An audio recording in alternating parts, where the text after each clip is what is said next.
Hey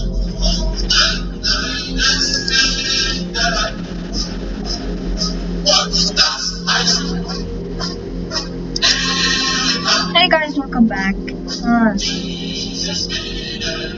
don't know if I should keep using my voice. I'm just gonna say that. I'm just gonna change to my ice lock. This might take a while.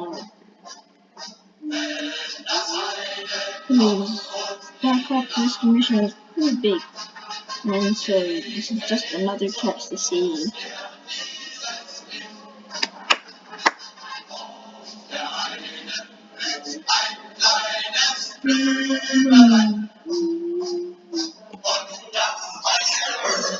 Let's see if you guys can hear this.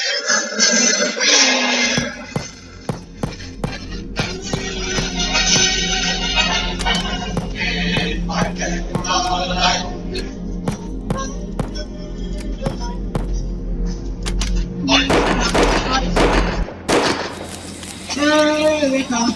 You guys heard that, but in the comments below.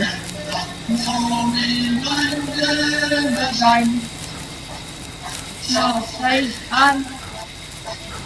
there we go. Of course, reflex sight.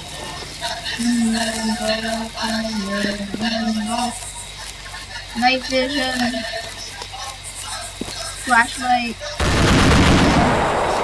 Lock.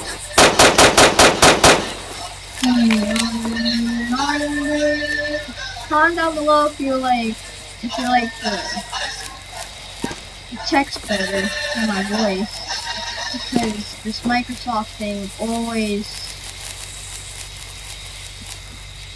ruins the voice. That's a problem.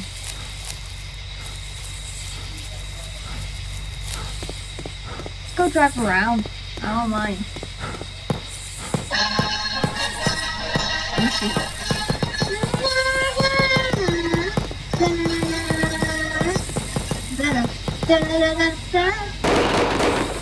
That one is the strike.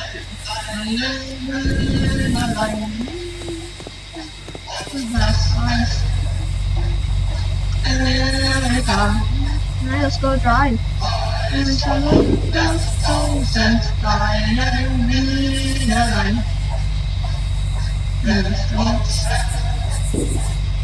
Yeah, we go.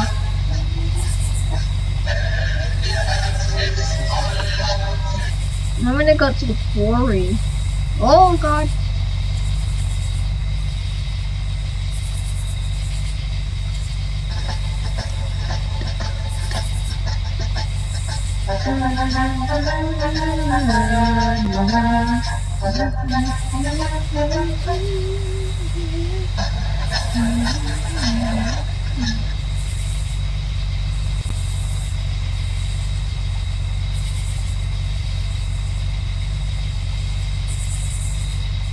Phoenix, I see you uploading this video. So what do we have in front of us? A very puffed up sheep. Not very round. Not very round. You can see the head is just sticking out of the massive wool thing that is fur. You okay there? You okay? Why am I floating? First of all, I want to thank everyone so much for 700,000 subscribers on the channel. We just reached the milestone. We're actually kind of close to 1 million. Just freaking me out. Really means a lot that you guys love the content that I produce, however weird they may be. He's actually kind of looking to the left. I don't know why. Maybe he's trying to get out. Now the reason why this sheep is so puffy is because it hasn't been sheared in a very long time. Sometimes the ideas for videos come from content on Reddit, and I believe this post came from Tumblr. It was posted by Cube Sheep, Minecraft mod, where he Are you an idiot? You're an idiot. You're an idiot. Until large cubes of wool with a little sheep face. So here's the sheep. He's fine right now because he just ate the grass and it was just here. Look at that grass. Don't say I wanted to shear the sheep. You can see I've got blue wool and he is now naked. Alright, he can move around now. I made him no AI. So now, just gonna wait for him to eat the grass and grow the wool back. I don't know how long it's gonna take. Dude, are you gonna eat the grass? But don't look at me. I'm not grass. Alright, I'm gonna force feed you like this. Got your wool back. And now I'm going to not shear him for a long time. Now, where the title says you don't shear the sheep for months, but of course in real life, that's fine. You don't shear your sheep every month, you shear it like every year. But Minecraft timelines, are you getting bigger now? Yeah. Now the sheep is a little bit bigger. Yeah, this is a bad idea. Now you can see, like, the wall color is the same. I can still dye it.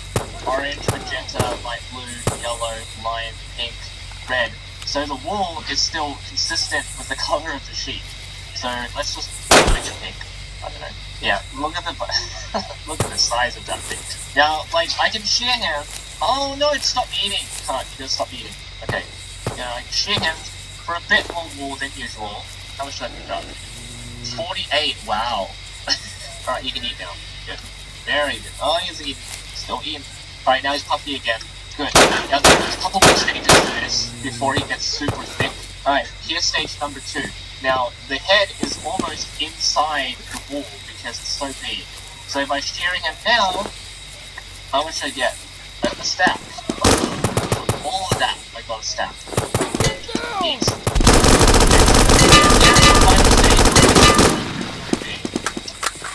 There we go.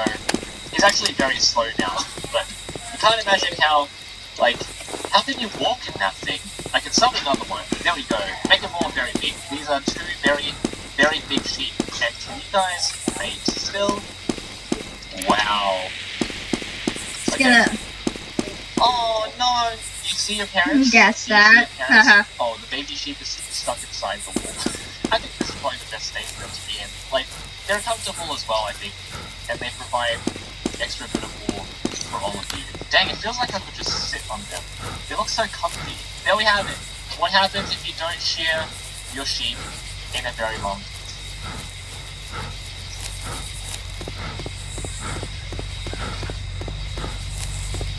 I think I'm gonna come right back.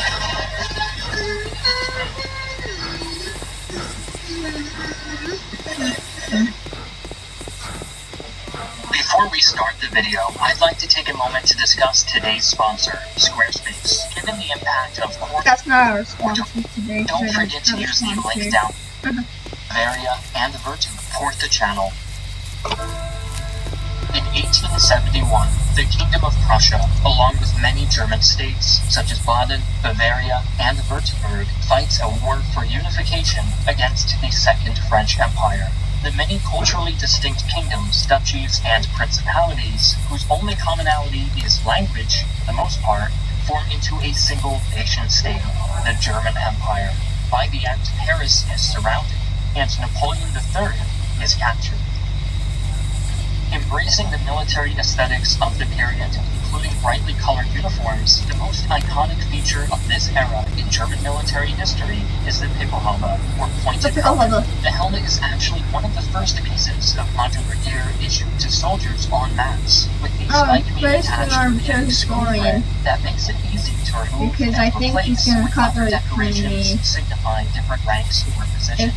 Given the size of the German Confederation, Post this on YouTube, so yeah. Firearms are in use, such as They're so unknown, floating actually. Teresa needle gun, the Bavarian Quarterfinals gun, the Saxon Jägerbücher, and 1865, and many others. But the ambitions of Germany in the 19th century extend far beyond the shores of Europe. A single glance at the commitment to practicality over style, with drab colors and simple designs featuring minimal decoration to distinguish officers from enlisted men. The expensive Pickelhaube is often replaced by a slouch hat with a prominent cockade, while practical additions such as bandoliers and adjustable pouches are much more common size. Germany makes extensive use of native levies known as in contrast to the more expensive corduroy worn by German troops,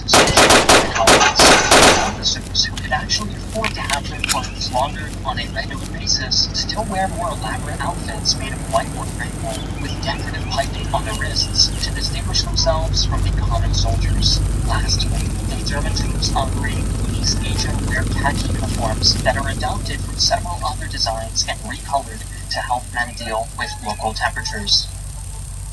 As we move into the Great War, we immediately see a reduction in flamboyant decorations and bright eye-catching colors.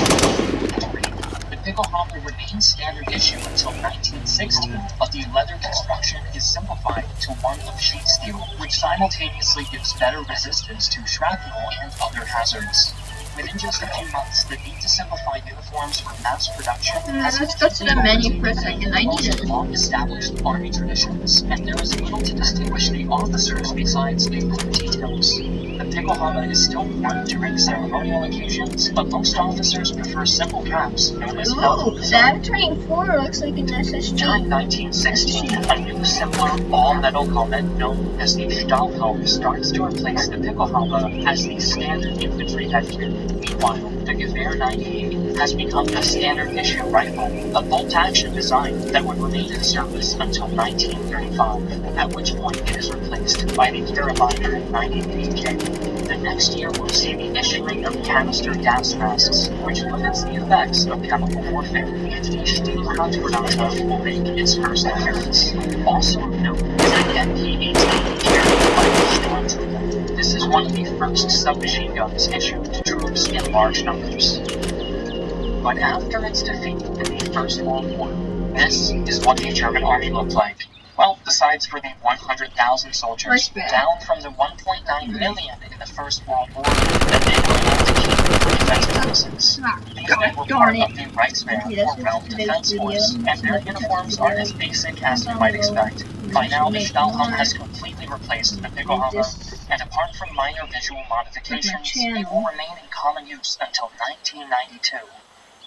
The German rearmament programs of the 1930s give birth to a slew of new uniforms, representing the many different branches of the revitalized Wehrmacht. While the simple designs used by the Reichswehr are retained in some capacity, branches like the Fallschirmjäger paratroopers and the Waffen-SS get specialized designs, reflecting their status as elite units. Given the global nature of the Second World War, two men fulfilling the exact same duties might be wearing completely different uniforms depending on where they're stationed. For example, Romulus made a scout wearing white tan and green overalls that help them blend into desert environments and prevent men from dying of heat stroke while weighed down with a heavy kit. Speaking of heavy kit, the MG42 also strikes terror into the hearts of its enemies this year.